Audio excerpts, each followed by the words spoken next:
Welcome listeners. Today's topic is Unit 2 of MPA 013 Public Systems Management. आज हम governance के evolution की एक बहुत ही कमाल की जर्नी पर निकलने वाले हैं। सोचिए कैसे हमारा पब्लिक एडमिनिस्ट्रेशन उन पुराने एकदम रिजिड स्ट्रक्चर से निकलकर आज के इस डायनामिक मॉडर्न मैनेजमेंट की तरफ बढ़ा है। यही इस पूरे एक्सप्लेनर का मेन फोकस रहेगा। Let's get right into it. तो इस रोड मैप को ब्रीफली समझ लेते हैं। हम शुरुआत करेंगे ट्रेडिशनल पब्लिक एडमिनिस्ट्रेशन से, फिर देखेंगे कि आखिर इसमें बदलाव यानी द नीड फॉर चेंज क्यों जरूरी हुआ। उसके बाद न्यू पब्लिक मैनेजमेंट के आगमन पर बात करेंगे। फिर एक बहुत इंटरेस्टिंग टक्कर होगी ब्यूरोक्रेसी वर्सेस पब्लिक सिस्टम्स की, और आखिर में रिफॉर्म्स इन इंडिया को समझेंगे। Section 1 traditional public administration. अगर हम हिस्ट्री में थोड़ा पीछे जाएं तो वुड्रो विल्सन, मैक्स वेबर और टेलर जैसे थिंकर्स ने एडमिनिस्ट्रेशन का एक ऐसा फाउंडेशन रखा था जो बिल्कुल फॉर्मल था, एकदम रूल से बंधा हुआ ट्रेडिशनल स्टेटस को। अब वेबेरियन मॉडल की बात करते हैं। सच कहूं तो ये मॉडल पूरी तरह से मैकेनिस्टिक और रिजिड था। हर एक छोटी चीज स्ट्रिक्ट रूल्स और हायरार्किकल अरेंजमेंट पर चलती थी। सेंट्रलाइजेशन पर इतना ज्यादा फोकस था कि पॉलिटिक्स और एडमिनिस्ट्रेशन को कंप्लीटली अलग अलग डब्बों में रख दिया गया था। लेकिन यहाँ एक बड़ा कैच था। ये मॉडल सिर्फ अपने इंटरनल रूल्स और स्ट्रक्चर्स में उलझा रहा और एक्चुअली में पब्लिक को क्या रिजल्ट्स मिल रहे हैं इस पर ध्यान देना थोड़ा भूल गया। और बस यही से हमारे दूसरे हिस्से की शुरुआत होती है। Section 2 the need for change. 1980s आते आते एक काफी बड़ा क्राइसिस सामने आने लगा। ये जो पुरानी छतरी के नीचे बची हुई ब्यूरोक्रेसी थी ना, ये नए टेक्नो इकोनॉमिक शिफ्ट्स की तेज रफ्तार के आगे फेल होने लगी थी। दुनिया सच में बहुत तेजी से बदल रही थी। इस सिचुएशन को डेविड वॉलकर ने क्या खूबसूरती से डिस्क्राइब किया है। उन्होंने कहा कि गवर्नमेंट एक बर्निंग प्लेटफॉर्म पर खड़ी है और पहले की तरह काम करना अब बिल्कुल अनएक्सेप्टेबल है। ये बर्निंग प्लेटफॉर्म वाली बात परफेक्टली दिखाती है कि उस वक्त दुनिया भर की गवर्नमेंट्स पर कितना इंटेंस प्रेशर था। रिसोर्सेज कम पड़ रहे थे और हर हाल में प्रोडक्टिविटी बढ़ाना बिल्कुल मैंडेटरी हो गया था। उसके बाद ऑसबॉर्न और गैबलर का एक बहुत बड़ा आहा मोमेंट सामने आया। उन्होंने समझाया कि एक ऐसी गवर्नमेंट जो सिर्फ रेवेन्यू जमा करने और सर्विस डिलीवर करने के ट्रेडमिल पर दौड़ रही है, वो एडमिनिस्ट्रेशन में इतनी ज़्यादा बिजी है कि उसके पास एक्चुअली गवर्न करने का वक्त ही नहीं है। गवर्नमेंट्स को ये डीपली रियलाइज होने लगा कि उन्हें डायरेक्टली सब कुछ प्रोवाइड करने की जगह एक फैसिलिटेटर, एक एनेबलर बनना पड़ेगा। इसी दौरान वर्क प्लेस का पूरा नज़ारा ही बदल गया था। लाइट और फेनल ने पॉइंट आउट किया कि आज की ऑर्गेनाइजेशंस में हायरार्कीज काफ़ी फ्लैटर हो गई हैं।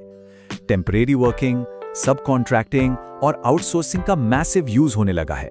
यहां तक कि वर्चुअल ऑर्गेनाइजेशंस एकदम तेजी से बढ़ रही हैं। इन सब नए चेंजेस ने उन पुरानी वर्टिकल कमांड चेन्स को तोड़कर रख दिया। पब्लिक सर्वेंट्स को इस नए हाईली फ्लेक्सिबल एनवायरनमेंट में खुद को ढालना ही पड़ा। जब पुराना सिस्टम टूट रहा था तो एक नया फ्रेमवर्क इमर्ज हुआ। Section 3 new public management emerges. उस गवर्नेंस क्राइसिस के कंप्लीटली रेजोल्यूशन के लिए न्यू पब्लिक मैनेजमेंट और पब्लिक सिस्टम्स मैनेजमेंट यानी पीएसएम ने एंट्री ली। इस नए दौर का सबसे बड़ा शिफ्ट था प्रोवाइडर से इनेबलर बनना। अब सारा फोकस हायरार्की और कंट्रोल से हटकर कोलैबोरेशन और इनेबलमेंट की तरफ शिफ्ट हो गया। गवर्नमेंट, एनजीओज और प्राइवेट सेक्टर के बीच की बाउंड्रीज काफी धुंधली होने लगी। बेसिकली पब्लिक सर्विस अब सिर्फ गवर्नमेंट का काम नहीं रहा, बल्कि ये एक कोलैबोरेटिव टीम एफर्ट बन गया। अब अगर पब्लिक सिस्टम्स मैनेजमेंट की कोर प्रायोरिटीज को ब्रेक डाउन करें तो ये पॉइंट्स एग्जाम के लिए काफी वाइटल हैं।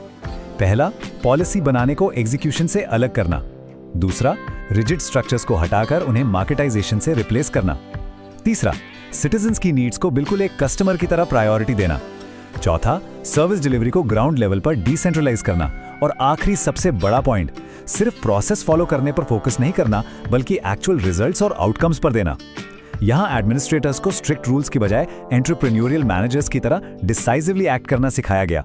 तो आइए इन दोनों अप्रोचेस का एक डायरेक्ट शोडाउन करते हैं। Section 4 bureaucracy versus public systems. देखते हैं इनमें क्या डिफरेंसेस हैं। अगर हम इन स्ट्राइकिंग कॉन्ट्रास्ट पर ध्यान दें तो पिक्चर बिल्कुल क्लियर हो जाती है।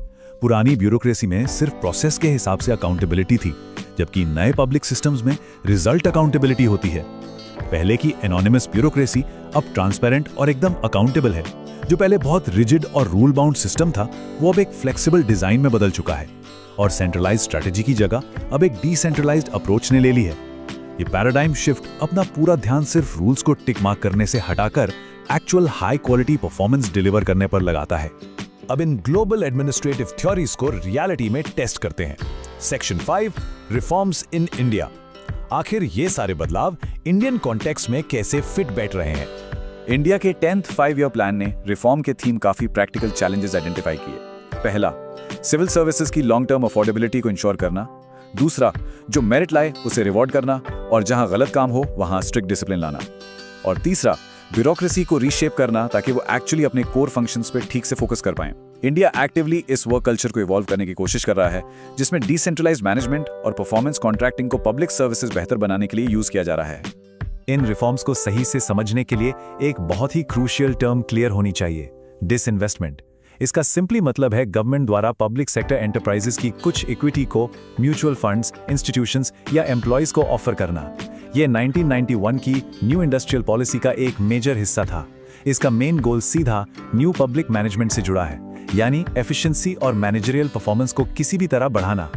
दूसरा बहुत इंपॉर्टेंट कॉन्सेप्ट है लिबरलाइजेशन। ये एक ऐसी पॉलिसी है जिसका मेन ऑब्जेक्टिव कंपटीशन को प्रमोट करना और गवर्नमेंट के इंटरफेरेंस को लिमिट करना है, ताकि मार्केट इकोनॉमी कॉन्फिडेंटली रन कर सके। ग्लोबल मूवमेंट ऑफ गुड्स और कैपिटल पर लगे बैरियर्स को हटाना एक्चुअली उस over protected traditional bureaucratic model से दूर हटने का एक बहुत बड़ा स्टेप था। लेकिन एक रियलिटी चेक बहुत जरूरी है। बात करते हैं फूड सिक्योरिटी की।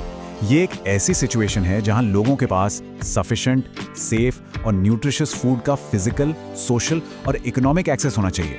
हम चाहे कितना भी मार्केटाइजेशन की तरफ बढ़ लें, इंडिया जैसे डेवलपिंग नेशंस में पब्लिक सिस्टम्स को आज भी इन वाइटल एरियाज को पूरी ताकत से प्रोटेक्ट करना ही पड़ता है। ये एक कोर रिस्पॉन्सिबिलिटी है जिसे इग्नोर नहीं किया जा सकता। इस पूरे डिस्कशन को रैप अप करते हुए एक बहुत ही थॉट प्रोवोकिंग सवाल दिमाग में आता है। Can the Indian bureaucracy fully embrace an entrepreneurial spirit while still protecting the core values of the public interest? क्या इस नए एंटरप्रेन्योरियल स्पिरिट को पूरी तरह अपना कर भी पब्लिक इंटरेस्ट के कोर वैल्यूज को सेफ रखा जा सकता है? ये आगे के लिए सच में एक बहुत बड़ा चैलेंज है। Thank you for watching. Next unit will be discussed in next video. If you like to attend the quiz, see the description quizzes. Please do like, subscribe and share.